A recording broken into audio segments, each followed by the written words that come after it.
जय भवानी, जय शिवाजी. महाराष्ट्र अशा पवित्र भूमीमध्ये सुद्धा आज मराठी माणसावरचे काही अन्याय थांबले.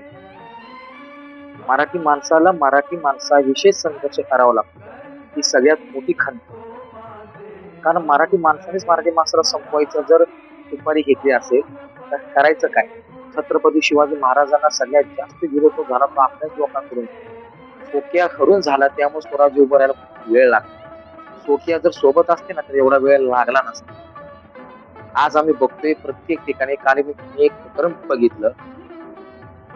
मुंबई सारख्या शहरामध्ये एका महिलेला हातगाडा लावण्यावरून गुजराती 20-25 जण येऊन तिला विरोध करतात. हे गुजराती भडवे साले हे आले कुठून? गुजरातवरून. काही ठिकाणी शहराला, शाळेला अनेक ठिकाणी नावं कोणाची? गुजराती.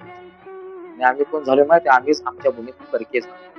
ज्या लोकांनी मुंबई मिळवण्यासाठी 107 हुतात्म्याने जे आंदोलन केलं ते आम्ही विसरलोय. आम्ही त्यांचे उपकार विसरलोय.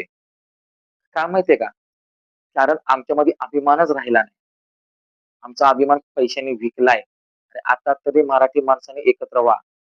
मराठा तितुका मिळवावा, महाराष्ट्र धर्म वाढवावा. जर आपण एकत्र आलो तर खऱ्या अर्थाने आपण महाराष्ट्रासाठी काहीतरी करू शकतो. नोकऱ्या सोडा आणि धंद्याच्या मागे लागा. विरोध तर होणारच आणि होऊ द्या. विरोध झाला तर मुंबई आमची आहे, महाराष्ट्र आमचा आहे.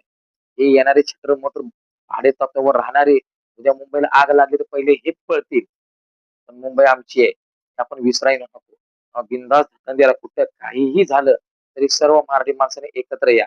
आणि सरकारने सुद्धा मराठी माणसाला डोळे झाकपणे बिनधास्त डोळे उघडे पण ठेवून त्यांना सपोर्ट केला पाहिजे. आमचे विकलेत पैशाला लाचार साले. कधी आपल्याचा भाग आहे हाय मग त्यांना.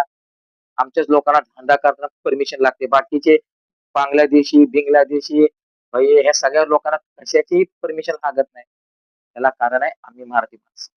या एकत्र मराठी माणसं. माझं एकच सांगणं आहे, आज नाही तर उद्या नाही. समजलं का? जय भवानी, जय शिवाजी.